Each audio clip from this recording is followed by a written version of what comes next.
last time we went over phrase structure rules, right? Last time we went over phrase structure rules. And we say that there are 5 rules in English, right, that enable us to construct any phrase or any sentences in English, right? So those 5 rules are the rules of NP, VP, AP, prepositional phrase, and also the rule of a sentence, right? A noun phrase looks like this. A noun phrase can have a determiner, and it can have an adjective phrase in it, but it must have a noun inside it, and it may have a prepositional phrase, right? That's what we looked at last time. So, for example, the big boy in the classroom, right? The big boy in the classroom. Here is a noun phrase because the head word, which is the N here, is the word boy, right? And we have a determiner here, an adjective phrase here, and then a prepositional phrase, which is this thing, right? And when it's a prepositional phrase, it consists of smaller things, remember? A prepositional phrase may consist of a degree word and a preposition and a noun phrase within it, right? So, for example, right in the corner, right? He sat right in the corner, right? So we have a degree word here, the preposition here, and a noun phrase here, right? And a noun phrase, this one consists of a determiner, which is the, and the N, which is corner, right? That's what we talked about last time. And AP, adjective phrase or adverb phrases, consists of a degree word, right? The adjective or the adverb itself, and could have a prepositional phrase. For example, happy with the results, like that. So we have the adjective here, and then a prepositional phrase here, right? That prepositional phrase looks like this one, a degree word, which it doesn't have, and then the preposition with, and then the results NP. So that's what we looked at last time. And for the VP, which is the last thing, we have, let me write it down here. The VP consists of, could be a degree word, which is usually an adverb, the verb itself, and then there could be an NP or there could be a PP, like that, okay? Like hide in the garden, like that, okay? Hide himself in the garden. Hide himself in the garden, like that, okay? Now, the last thing that we talked about is the structure of S, which is a sentence, right? It consists of a noun phrase and a verb phrase. A sentence consists of the subject noun phrase and the predicate, or the verb part. The verbal part is what we call the VP, right? And last time what we did was to practice writing this out in the form of tree diagrams, right? That this is one way to represent the structure of phrases or sentences, but there's yet another way, right, to do so, which is by using tree diagrams. So it's just the same thing, but instead of doing it in a linear fashion, you do it like this. NP consists of a determiner, like the, right? And then adjective phrase, adjective, big, and then N, boy, like that. That's how we do it, right? So before we move on, let's do a quick, let's see, warm-up activity. So let's try drawing trees for these 2 sentences. I'll write these 2 sentences on the board, and then I'll give you perhaps 2 or 3 minutes. Happy linguist, let's see, happy linguist, the happy linguist made a diagram. Okay, and another one is the teacher read a book about linguistics. So try your hand at these two sentences. Remember, the first thing that we do when we analyze the structure of a sentence is first to identify the VP and the NP, right? Because the starting out point is S goes to NP and VP. And in the formula tree diagram, it would look like this, NP and VP, like that, okay? So in number one, in number one, the happy linguist made a diagram. What's the NP? The NP subject, right? The NP subject, again, let me remind you, it comes before the verb, right? And NP subject comes before the verb. So this is the verb, right? Made a diagram. So it comes before the verb, so just like that. So the NP is this, right? The subject NP. And the rest, you don't have to worry about it because the rest is automatically a VP, like that, okay? And in the same way, number two, we have the teacher read a book about linguistics. So to identify the NP, you identify the verb first, read, right? So whatever comes before the VP, you have the NP, right? And the rest will be the VP, okay? So I'll give you 3 minutes to draw a tree for each of the questions, right? Or each of the sentences, and then we'll move on to a different thing, okay?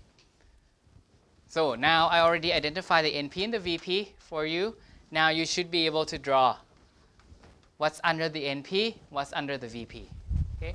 Again, we do tree diagrams in order to show what things work with what thing, okay?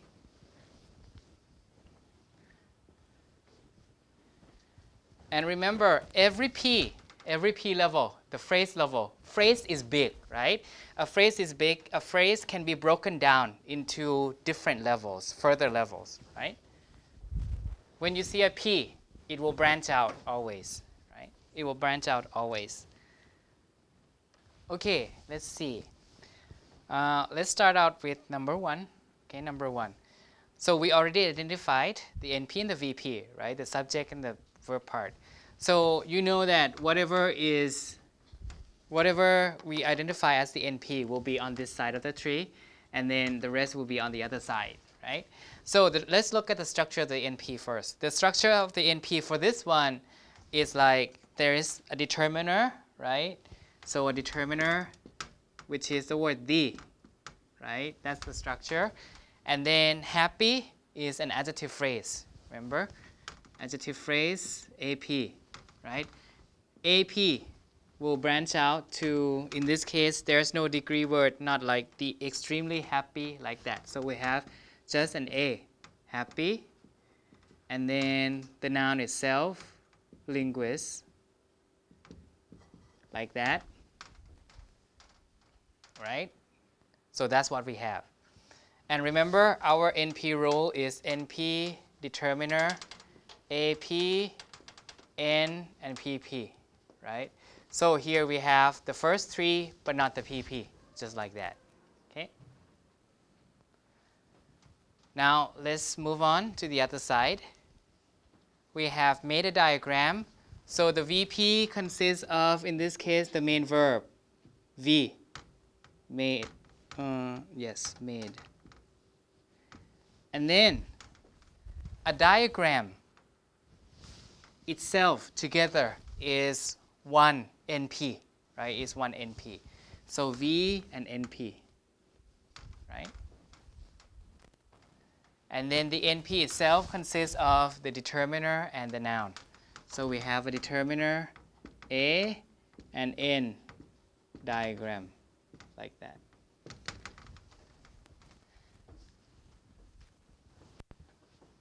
Now you might ask me, oh, Krista, why we have to have V and NP?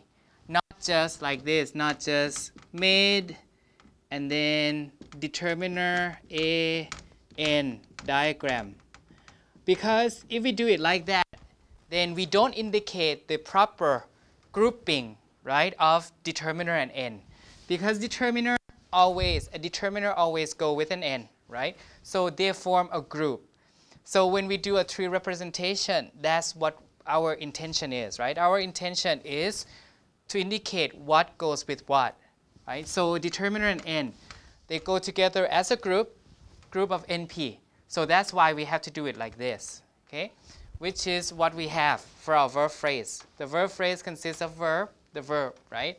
And then the NP or the PP, like that, okay? So everything on the tree here is what we have in the phrase structure rules. So this is what it looks like, okay? So this is not a detailed way of representing the structure. So that's the first one. Okay, any questions for the first one? I will erase this part, but I will leave that.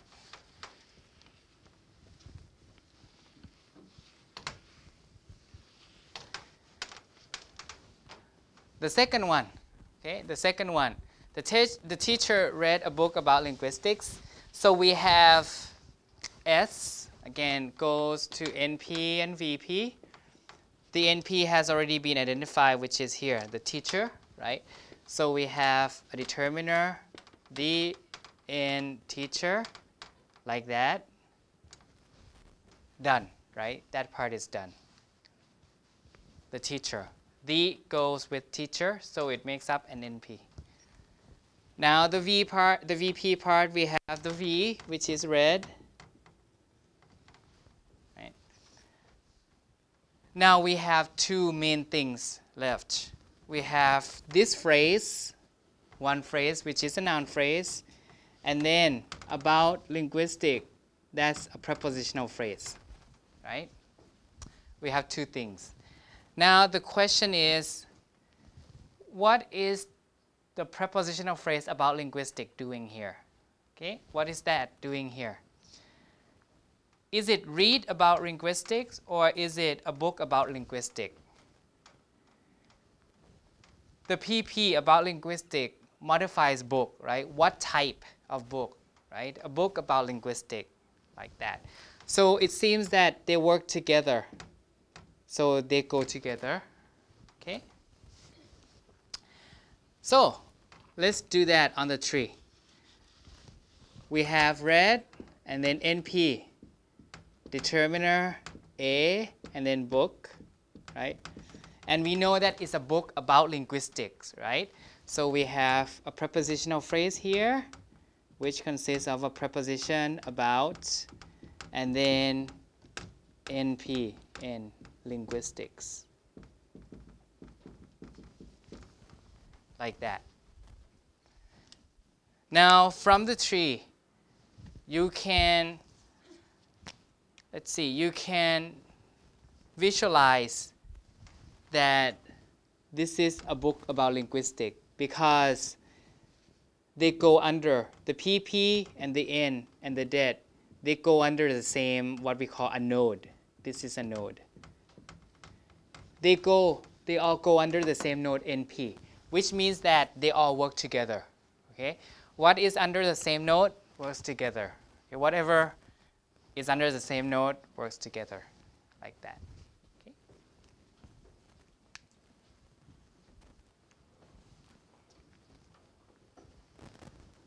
So this is what we did last time, right? Mainly speaking. Now what we'll do is, most of the time in English or in Korean, sentences are more complex than just, let's see, 5 or 6 word sentences, right?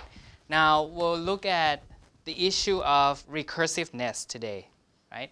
Recursiveness and ambiguity, right? That's the main issue.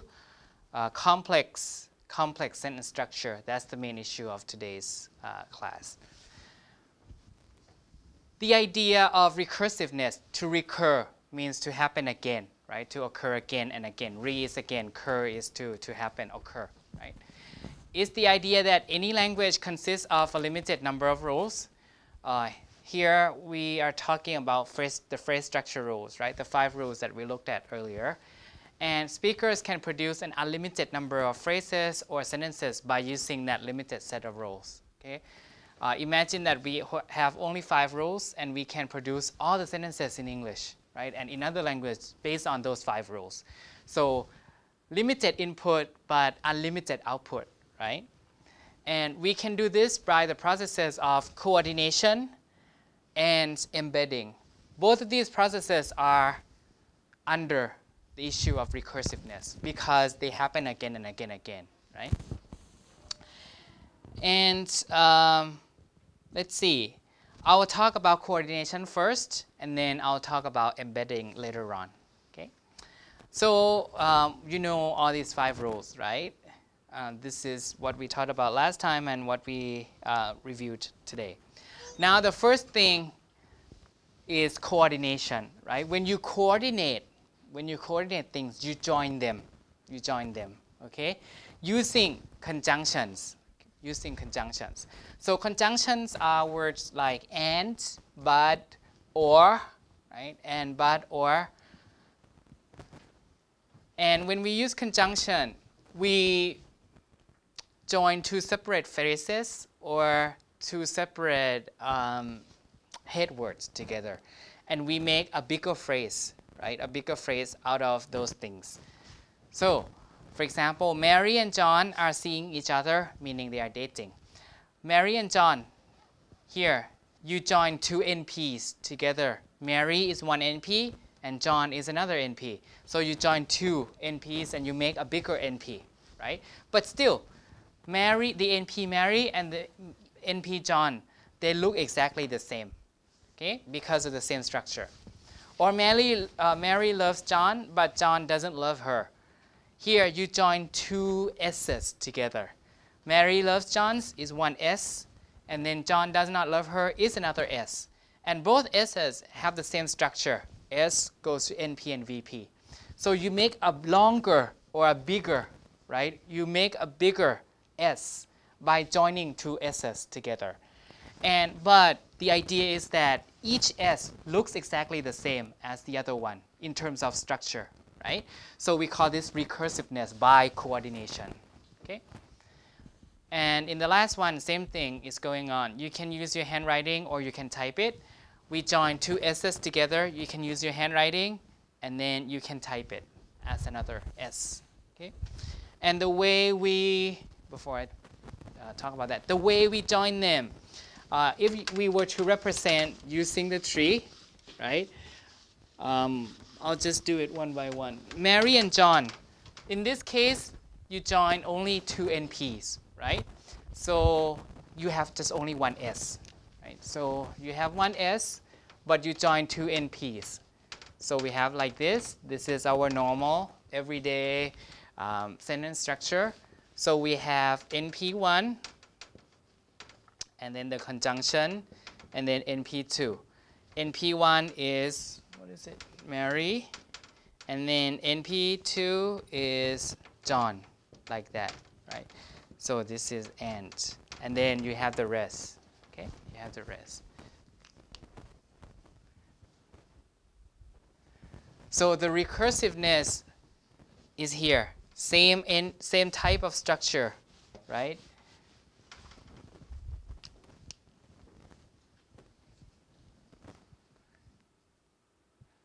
Number 2, Mary loves John, but John does not love her. We have, in this case, 2 S's, right, instead of 1. So when we have 2 S's, we make a bigger S, and then we join 2 S's, S1 and S2. And this is conjunction. What is that? But. And then S1 has 1 NP and 1 VP. S2 has 1 NP and 1 VP. And then you can do, right? You can draw the tree for each NP. Mary loves John is in S1. So it's just like this. So Mary, and then V loves, and then John is NP, like that. You can do the rest, okay?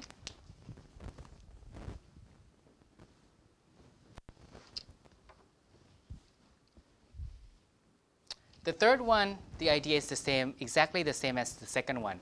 We have one big S consisting of one S1, and then the conjunction or, and then S2.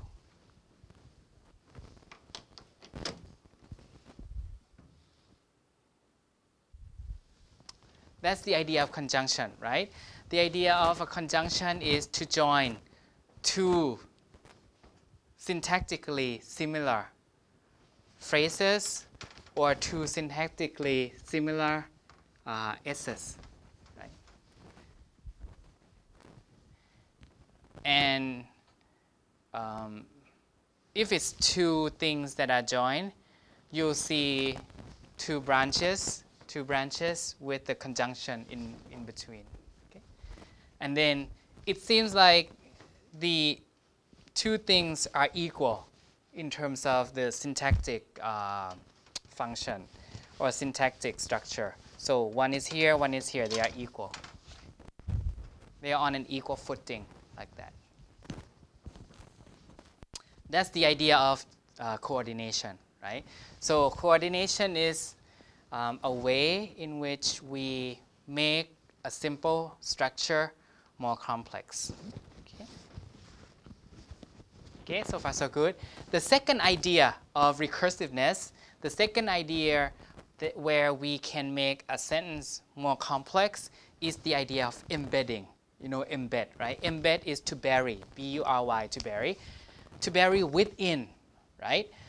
Notice the idea of coordination is just to place alongside, side by side, with the conjunction, the joiner in between. But the embed is one within another. One is within another, like that, okay? So you can embed at so many levels, right? One is at the level of phrases, which we just, we have seen, but it's just that I didn't tell you that it's called embedding. When we have a man, that's a noun phrase, right? And we extend it by a man by adding from Mars. From Mars is within the NP, right? It's a prepositional phrase within an NP. So you embed another phrase, a prepositional phrase, within an NP. A man, and then from Mars, modifying a man, like that. So from Mars is within another one, right? So it's gonna look like this. Right. Just a second. A man from Mars. So we have NP, right? A determiner, N man. And then PP, P from, and then NP, N Mars. You see, this is the idea of embedding. The PP is embedded very within this NP. Embedded means that one P is higher than another P. Higher, lower. This inside that, right? PP is inside the NP. This is totally different from the issue of coordination, right? For coordination, you have two things placed along side by side, but here is a higher node and then lower node, like that, okay? And then from Mars, right, that's where we stopped. And if you keep embedding things, you can do that. A man from Mars with two friends, right? A man from Mars with two friends. We have another PP, right, that this guy has two friends. So we have P with, and then NP with the determiner 2, and then N friends, like that. Right, so this is NP. Again, you have two PPs embedded within the NP, right? And then we have a man from Mars with two friends from Venus. So here, two friends are from Venus, right? Not the guy. So we have, let me add this to it. We have two friends from Venus. So two friends would be here, and then P from, and then N, P and Venus, like that, right? So it's more complicated than just one PP at least, right? So you can keep embedding things like this and make a phrase longer and longer and longer and longer. So that's the idea of recursiveness. What recurs? Well, in this case, the PP, right? But all the PPs look exactly the same. So that's the idea of limited input but unlimited output due to recursiveness, either by coordination or by embedding. Okay?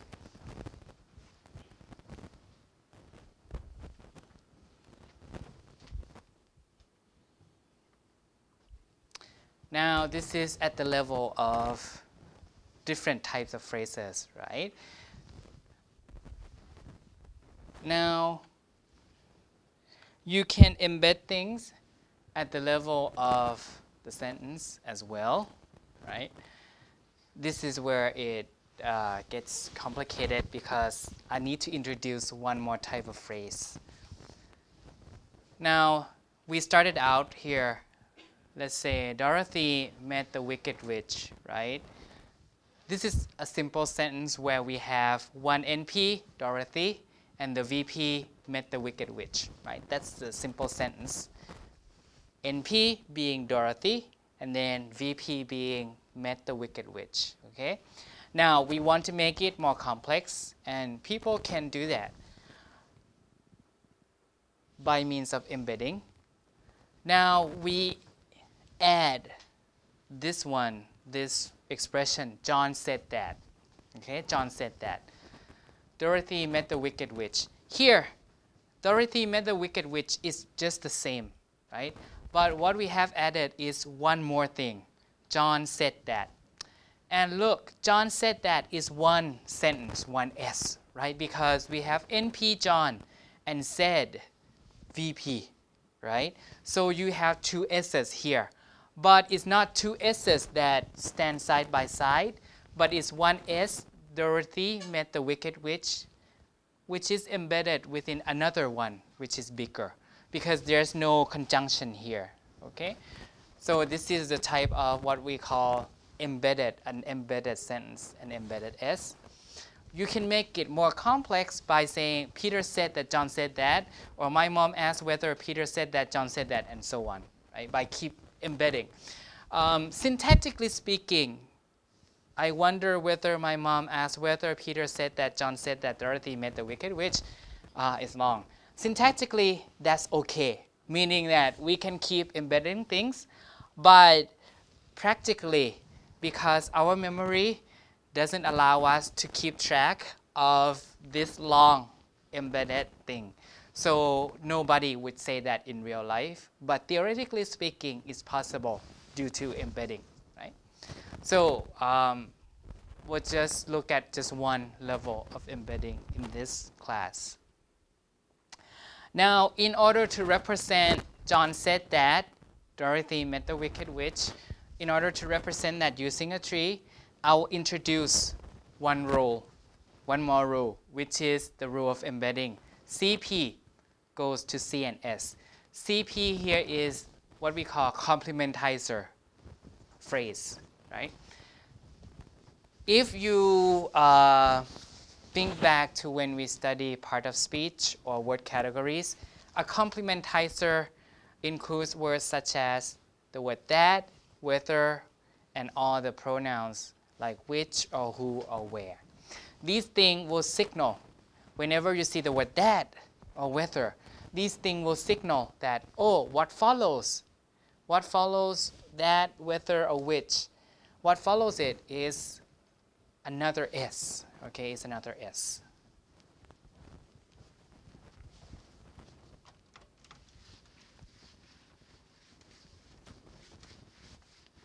And then that's why you see an S in that rule.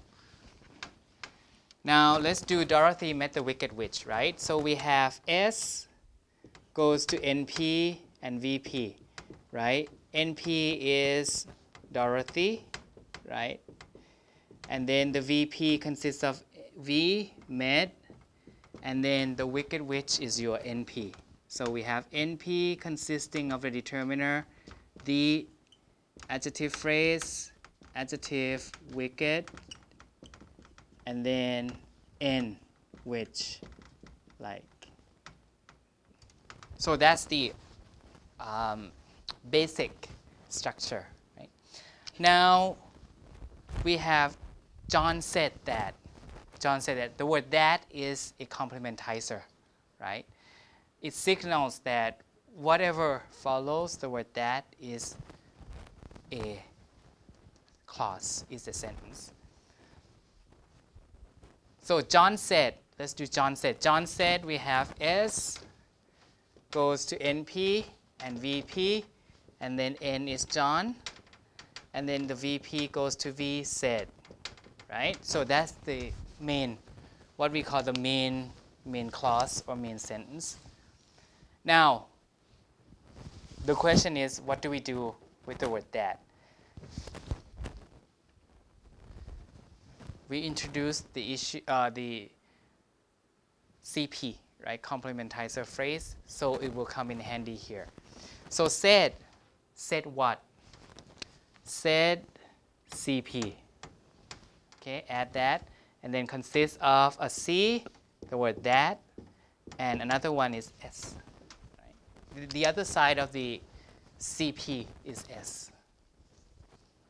The CP consists of, again, a complementizer and a sentence, right?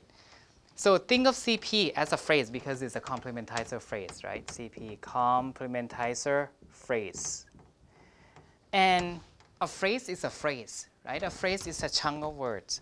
It's just like as if this was an NP. John said hello. John said hello. But in this case, it's not just one N, but it's CP. Instead of NP, we have a CP, right? But comparable syntactically speaking. John said what? The word what here, John said what? What is the fact that Dorothy met the wicked witch? So the CP here is just like the word what. Think of it like that. John said what, right? So a phrase is a phrase. A phrase is like a chunk of words. Syntactically speaking, any phrase is the same, right? Every phrase is the same. It's just the different elements under a phrase.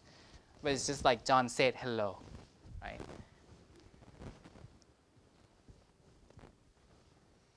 But instead of having John said hello, which is an NP, basic NP that we have, we make it complicated by just taking out the NP and change it to a CP, which consists of another sentence.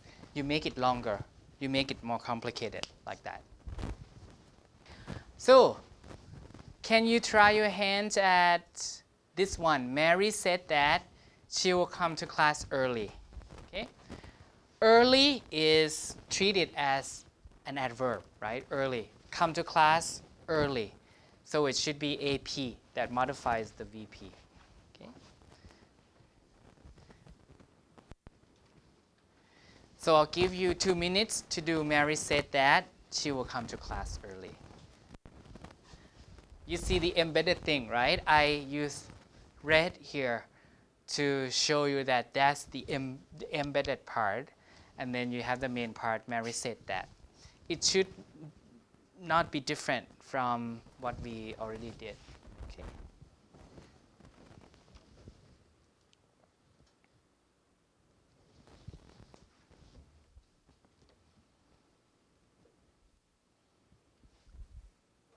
To class is a PP, right? Prepositional phrase. So it will have the same type of shell, same type of diagram. Mary said that, so we have Mary said in the main clause, right? And then said what? The what is the CP, right? Mary said hello, like that. What is the CP, consists of the word that, and then what else? She. So she's the subject here, she. And then the VP will go to, you see will and come. At this point, you can take them together as the V, will come, right? In detail, you can have the 2 branches. will as the auxiliary verb and then come as a verb, but we are satisfied with this now. Okay. And then to class is a prepositional phrase, as I told you. So prepositional phrase PP, to, and then class is NP, and class, like that, right? And class,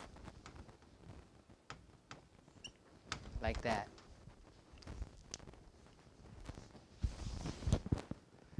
Now we have early to deal with, right? Where do we put early?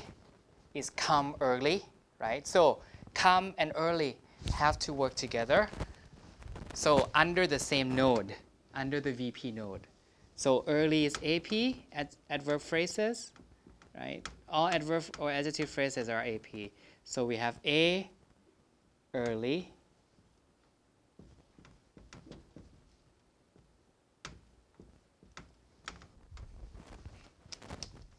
like that. Now you might ask me, why don't we hang it under the PP like this? PP and then AP early, like that. Why don't we do it that way?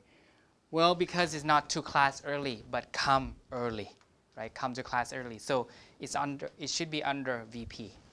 Because it modifies the V will come, so it has to be under the same node. Okay? Not under the node of the PP. So this is the idea of embedding. Now, you might find the next one a little bit different, but in fact, it's more or less the same. Okay? I expect her to arrive in a minute. Here we have, instead of she, we have her. Instead of will come, which is what we call a real verb, the conjugated verb, inflected verb, but we have to arrive, but it's the same, it's still a verb. And then in a minute is a PP. Okay? So we'll do a structure for that one, which is more or less the same though. So we have S goes to NP and VP. I expect what, right? I expect what? What is the CP? So I is the NP, and then the VP goes to V, expect, right? And then what? I expect the answer, I expect the money, whatever, right? I expect this time is CP. CP consists of C and S. Now, we have to fill in the C and the S. The C complementizer, is there anything here? No, right? In the previous one, we have the word that. But in this case, no, we don't have it, right? So we can just say 0. 0, right? And then S goes to NP and VP the same way. And then the NP is her, and then the VP goes to V, which is to arrive, and then you can do the PP in a minute. In a minute. That one is not difficult, okay? For the PP in a minute. So I'll just use the triangle to mean that I don't want to be detailed. But what is interesting here is the two trees look more or less alike. Namely, they consist of a CP, and then they consist of one more S level, even though it's her to arrive, right? Rather than she will come or she will arrive. Okay, but same structure. Why do you know that her goes with to arrive? Because it's her that who will arrive, right? Not I, because the I is expecting, but it's her who will arrive. So her must be the subject of arrive, like that, of another clause.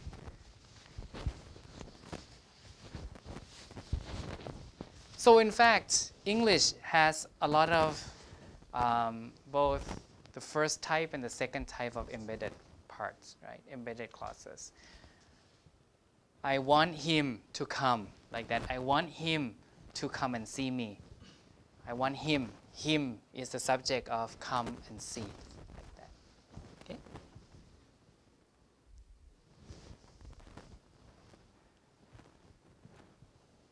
What's different is just that she is in the subject case and her is in the object case.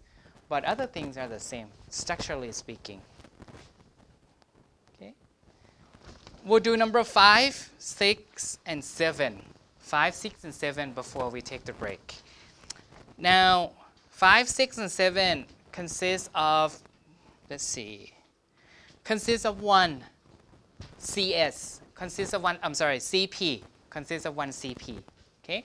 Like number 5, David doesn't believe that Mary saw a UFO, right? So, you see the word that. The word that signals that that's the CP.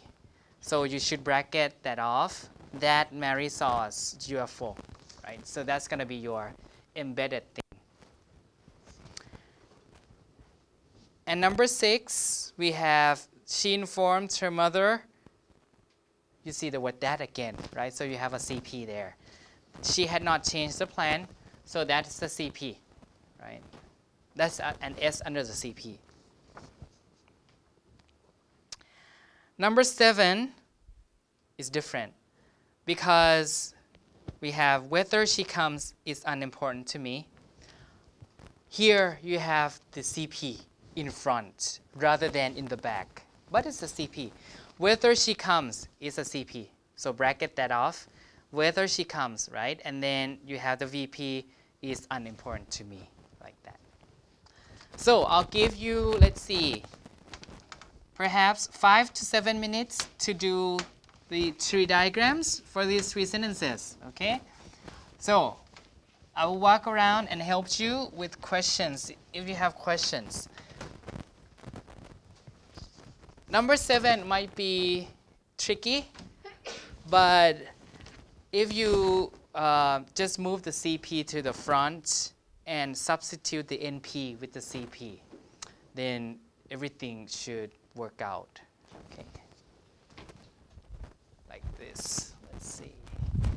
Number 7. Right. Normally, we would have a situation like this. S consists of NP and VP, right? Like what or X is unimportant to me. Is and then unimportant to me here, right? But in this case, instead of having just an NP, we have a CP, right? It's a phrase. It's a phrase, just like an NP. So instead of that, we have C and S, and then you go just in the usual way, like that. So whether she comes is unimportant to me, like that.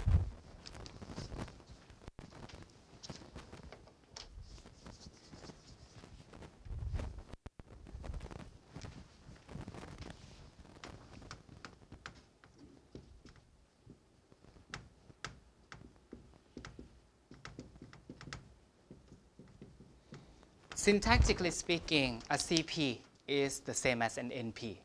Some of you might have heard of the term noun clauses, right? When you study traditional grammar, CP is a noun clause because it works like a noun. Even though structurally speaking, it has a sentence inside it, it counts as a noun. That's why some people call it a noun clause. It's a clause that works like a single noun, like that. So a CP is exactly the same as an NP. That's because both are phrases.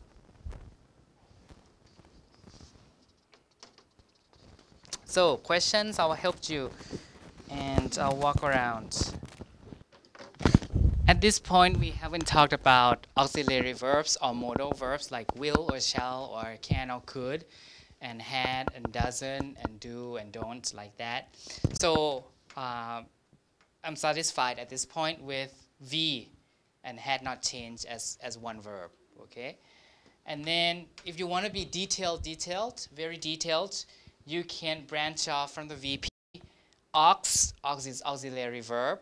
helping verb. Okay, ox, which is had, and then not is usually classified as an adverb. So it's an adverb phrase, and then the V, right? So what's different here is that I break down the complex V into an auxiliary and an adverb phrase, and then the main verb changed. Because that's how detailed the tree can be. But I'm satisfied at this point with had not changed as one verb group under the V. Okay. Whichever you want to do, whichever way you want to do is fine at this point, because the auxiliary is not so important right now until we talk about movement. Okay. Not is just an adverb, right? That modifies verb, like not, negative, like that. So I use a triangle here under the NP just to say that it consists of her mom. But I don't want to just do it in a detailed way, like determiner, her, and then N, mom. So I just use a triangle here and then have her mom as a phrase, as a kind of a shorthand, right? Shorthand for my tree and to save space, like that. And then CP has the word dad, and then she hadn't changed the plan. I use the triangle again under the VP because I trust that you can draw the detailed structure for that one already. So the triangle here serves as a shorthand way for me to not to have to represent every detailed things, because I trust that you understand it and it's not the focus of the attention right now, right?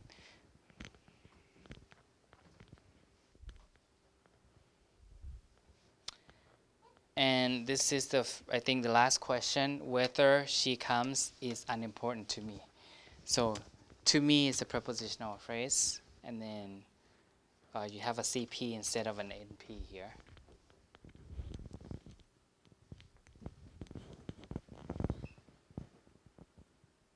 And David doesn't believe that Mary saw a UFO.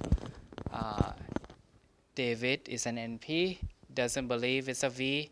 If you want to be detailed, auxiliary doesn't, and then the V, believe. And then the CP consists of that, and then the NP subject, Mary, and then VP saw a UFO as an NP, like that. Okay? I'll walk around to help you if you have. Remember the C, CP consists of a C and S, right? The C, complementizer, is like a flag. Hey, like that. It's like a signal that tells you what follows it is a subordinate clause or is a sentence. Okay. So that's why to the right of the C is always an S, because the C, the complementizer, flags that this is an embedded clause. It's a smaller clause within a bigger one, like that. You need a signal like that. Okay, in a lot of languages, right? And in Korean it's go, as in taco hetta, like that. They said that, the word go is like the word that in English. Okay. Basically now you should be able to represent the structure or analyze the structures of all sentences in English, almost, with some exceptions of questions, like how to draw the structure trees for questions, and some minor sentence structures like the passive voice and so on, which we'll talk about next week. But pretty much you should be able to analyze almost every sentence in English now, okay? Because all the structures are the same, right? In fact, we just have, when we build bigger phrases or when we build bigger sentences, we just either use the, coordination method or embedding method, right? Now, when we talk about structures, we have not discussed the issue of meaning, right? We just look at the structure of a phrase or of a sentence, but now we'll look at the issue of meaning, okay? And this is the topic that we're going to talk about in a minute here, ambiguity, right? So ambi is two, okay? So ambiguity means that a sentence can be interpreted in at least two ways due to the structure, due to the differences in the structure.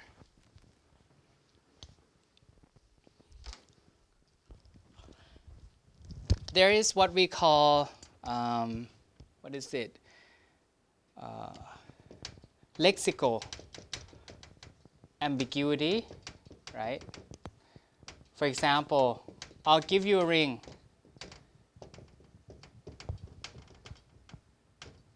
Tonight. Here, out of context, the word ring could be a call, or it could be the thing that you wear, right? The decorative item that people wear. So this is called lexical ambiguity, meaning that out of context, you cannot tell whether that word ring would mean A or B, would mean a call or would mean the decorative item, right? That's lexical because it has to do with word, right? But structural ambiguity has to do with, we are studying syntax now, right? So structural ambiguity has to do with the fact that a sentence can be interpreted at least two ways due to the differences in the structure of a sentence, right?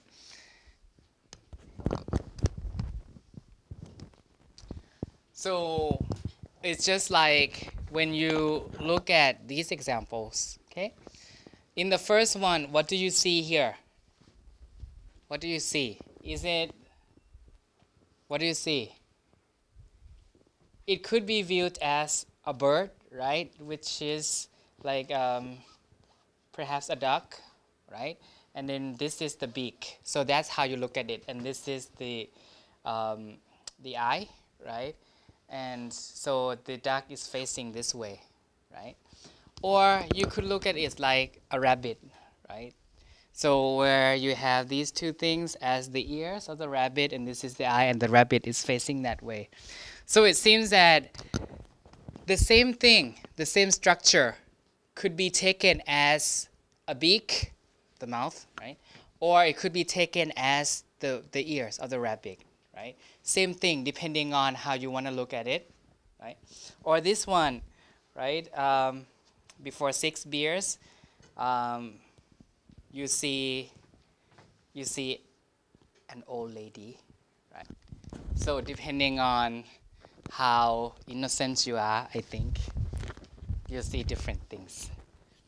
So this is the same thing, the same idea in language. Okay, the same structure could be used in two ways, could serve two functions depending on what functions you want to attribute to it. So in John Killed a Man, for example, John killed a man with a wife. You have two readings, right? You have two interpretations possible. John, the first reading is John killed a man and the man had a knife, right? John killed a man with a knife, meaning that John kill who? Kill a man with a knife, right? So the man had a knife, right? So that's one reading. The second reading is John killed a man using what? John using what? John used a knife to kill a man, like that. So there are two readings possible. Either John killed a man, John killed who? A man with a knife. So that's the first reading. The second reading is John killed a man using a knife, meaning that John used a knife to kill the man, like that. Two readings possible out of the same structure. That's because we assign different structures for each interpretation, right? Just like you assign the this as the ears of the rabbit or as the beak of that duck. Okay? So the problem seems to be here with a knife. With a knife. With a knife is a prepositional phrase. In both readings, with a knife is a prepositional phrase. But in reading one, with a knife, in reading where the man had a knife, in reading one, with the knife modifies the man, right? So it's what we call the nominal, right? Remember add nominal PP last time. So it modifies a man with a knife, right? So in this case, it serves as a modifier for a man. But in reading 2, where you have John use a knife to kill a man, in reading 2, with a knife is adverbial. Remember that with a knife modifies kill. Kill with what? Kill with a knife, like that. So in the second reading, with a knife, which is a PP, serves as the adverbial phrase. So we have 2 different trees, right? So in tree 1, reading 1, this is for reading 1 only, okay? Reading 1, we have S goes to NP and VP, and then we have this as John. So I'll use the shorthand so that I don't have to say N and John, okay? So we have V use, and then, oh, I'm sorry, not. John kill a man, right? And then a man is NP. So we have a man here.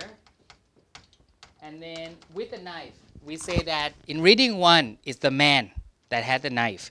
So the man will have an PP here, right? So PP, so to P with, and then NP knife here, a knife. So it's adnominal in the sense that the PP modifies the NP. See, that's adnominal. Now we know that it's not the man that had the knife, but it's killed with a knife. Okay. We got 2 readings because we assign a different type of function to the PP. But both show the same structure, right? P with NP. But in the first case, the PP comes off the NP. The second one, PP comes off the VP. Different. So that's what we call structural ambiguity, because the same structure could be used to serve 2 functions, the adverbial function or the adnominal function. Now, let's look at one more example. I gave her dog biscuits, right? Structurally speaking, we have an NP. I give is a V. Her dog could be 1 NP. The biscuit is 1 NP. And then, or we could have I gave her. Her is 1 NP. And then dog biscuit is 1 NP. Like that. So there are 2 readings possible, right? Reading 1, I gave her dog biscuits, meaning that I gave biscuit to her dog. So her dog is 1 NP with her as the determiner, right? Her as the determiner of the dog. So that's 1 NP. And biscuit is another NP, right? So there are 2 NPs here. Her dog is 1 NP, and the biscuit is another NP. And then we have reading 2, I gave her dog biscuits. Like her is just 1 NP, and then dog biscuit is just, so we give dog food to a person, like that, number 2, right? Seems to be the prepositional phrase from Dan, right? Whether is adverbial or whether is adnominal. In other words, Jane hid the letter from Dan, meaning the letter was from Dan, right? In which case, from Dan goes with the letter because it's the letter from Dan, right? Jane hid the letter from Dan, okay? In other words, Dan sent the letter to Jane, right? So from Dan goes with the letter is adnominal, okay? So that's the first reading. The second reading is Jane hid the letter, and we don't know who sent the letter. But we know that she hid the letter so that Dan wouldn't see it. Okay? So in that case, from Dan works adverbially, right? Hid from who? Hid from Dan, okay? So that Dan wouldn't see the letter like that. It's not Dan who sent the letter, it's someone else, but Jane didn't want Dan to see it, okay? Again, two readings. The first reading is Jane hid the letter that Dan sent to her, in which case the letter goes with from Dan at nominal. The second one is Jane hid the letter so that Dan wouldn't see the letter, in which case it's adverbial because it's hid from Dan, okay? You can do the tree now. Number 4.2. Let's do number 4.2. Enough rest and exercise will help you recover. You see, you recover, right? This is on the side. This has nothing to do with ambiguity at this part. You recover, that's another S embedded in there, right? Because it's exercise, which is the subject that will help what? You recover. You is the NP of the VP recover. So there's a sentence embedded within that, okay? That's just a side note for me. But the ambiguity part is enough rest and exercise. Is it enough rest and just kunyang exercise? Or it's enough rest and enough exercise, right?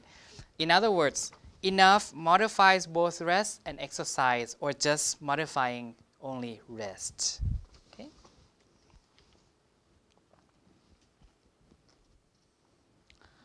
Number 4.3, this is like the situation where she gave her dog biscuits like that. They consider those problems. Two readings are possible. One, they consider those problems, meaning those serves as the determiner for problems. They consider those problems, not these problems, but those problems, okay? Or they consider those things as problems.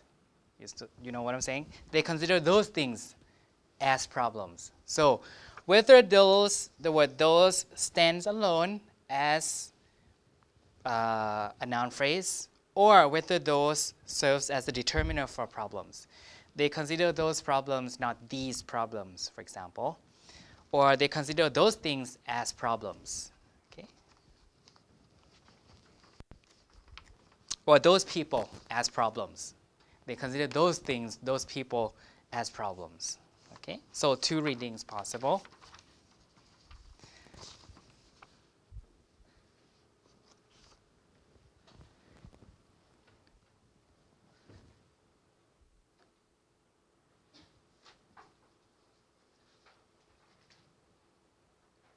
Number 4.4. This one is a bit tricky. Let me think for a minute. More specific.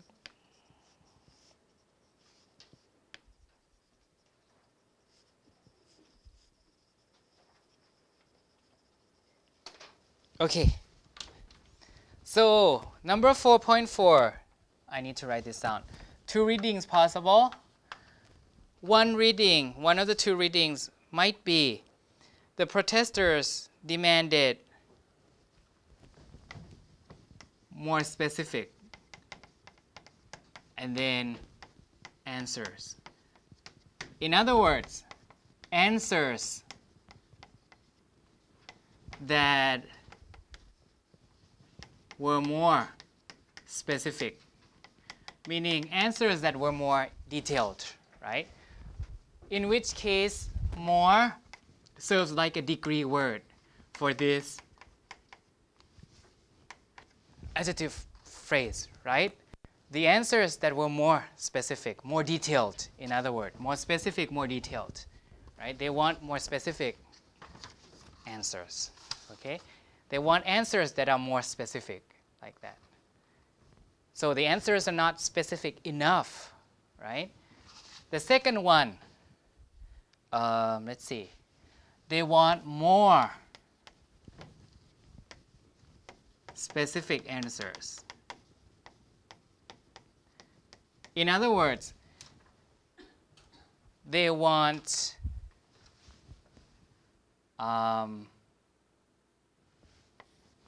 let's see, this is a determiner and this is an NP, like that. Okay? Meaning they want more of the answers that are already specific. So more, this is number, right? A higher number of specific answers. The answers are specific enough, but they want more of those things, meaning higher in terms of number of those things. So more is a determiner here, rather than a degree word, right?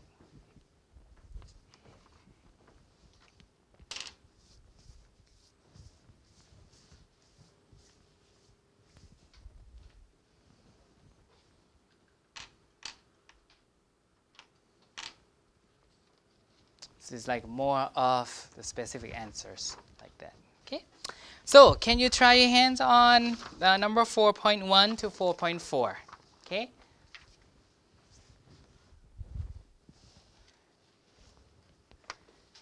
I think 4.1 is easy, so we could do 4.2 and 0.3 and 0.4. Okay. Okay, let me explain. In 4.2, right, we have two readings. In the first reading, enough only modifies rest, but exercise, we are not told as to what amount, right? So here, the tree for that reading is enough rest, so enough goes with rest because it's only enough rest. But exercise, we are not told whether it has to be enough exercise or not. So we have AP and rest together under NP1, right? And then NP1 conjunction ends with NP2, which is exercise here, right? So from the tree, you can see that NP1 consists of enough and rest, but NP2 has nothing to do with the word enough, right? On the tree, enough goes with rest. This is one NP, and one NP is joined with NP2, right? And then exercise, we are not told whether it's modified by enough or not. Just whatever amount of exercise would do, right? But rest, we have to get enough. That's what we are told.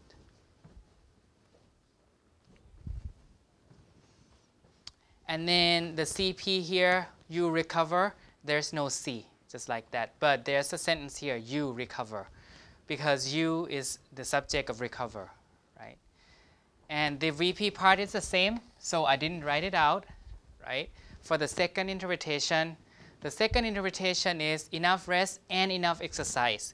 So we have enough as the modifier of both rest and exercise. So enough goes with rest and exercise together on the same level, right? You can see. Here we only join the N with another end, right? Because NP, we know NP goes to AP and then N, but we join the N together so that enough modifies everything in here, right? Same level, so it means that they go together.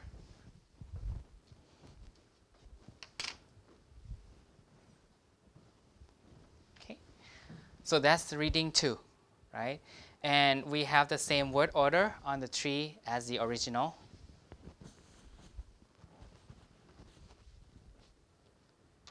Okay. 4.3, the first interpretation, first reading is those problems are under consideration, meaning they considered those problems. So those problems were being considered right now. So those problems here as one NP, right? So those problems were being considered right now. So they are considering those problems. So we have NP consists of determiner and N, right? Because those goes with problems. Right?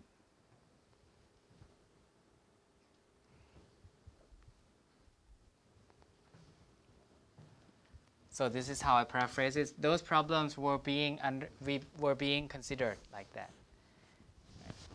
Or are under consideration like that. That's the first reading. The second reading is where we have those as a standalone NP. So we have, they consider those people or those things as problems. Okay? So we have NP, those by itself. They consider those things or those people unsaid. But they consider those and then problems.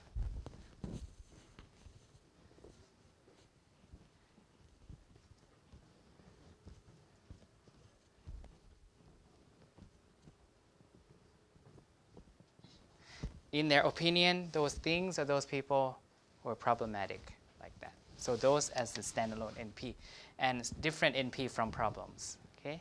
Not working together, but different NPs. Number 4.4, last one. We have the first reading as answers that would be more specific, right? They demand answers that would be more specific because the answers perhaps were too vague, like that. So we have more modifying specific, right? It's more specific. So we have more as a degree word modifying the specific adjective, right? So we have degree and adjective here, and together they modify answers. So demand more specific here, more specific, and then answer. So NP goes to AP and N as normal, but within that AP we have more specific there. Okay. On the other hand, in the other reading, we have more as a determiner of N, right? More as a determiner of the N answer, because more in that case has to do with number, right? Number, more in number, right? More specific answers. Like, so this that stands on the same level as N. So it's a determiner, rather than in this one is a degree word, right? And in the first reading, determiner and A go together. But in the second one, we have determiner, A, and N go together as one noun phrase. Okay? But here, more and specific, they work together as one NP. I'm sorry, AP rather than NP. Okay? That's why we have different interpretations. That's why we have different readings, because we assign different functions to each word or each structure. Okay? I didn't write out the NP, but it would be just a regular NP. Determiner, the, and then N protesters, like that.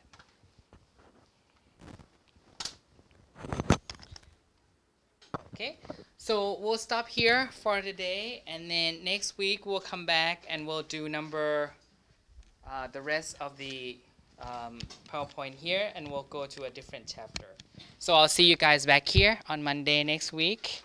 Have a good holiday tomorrow. It's Children's Day, right? And there is a homework assignment on the back, and here on the back of that handout is due next week. So you should be able to draw trees for these sentences. If you have questions, just email me, okay? They are perhaps, they all consist of, each of them consists of an embedded clause, okay? Each of them consists of an embedded clause. So you must have a CP for all these 7 sentences, okay? So if you have questions, just email me, perhaps with the exception of number 2. Number 2 is just coordinated, a coordinated sentence. So there's no CP, okay? So I'll see you guys back here next Monday. And if you have questions, just email me, okay? Number 5 also. Number 5 is just a regular sentence. No embedded, no, I think no embedded. Yes, no embedded for number 5 and 2, okay?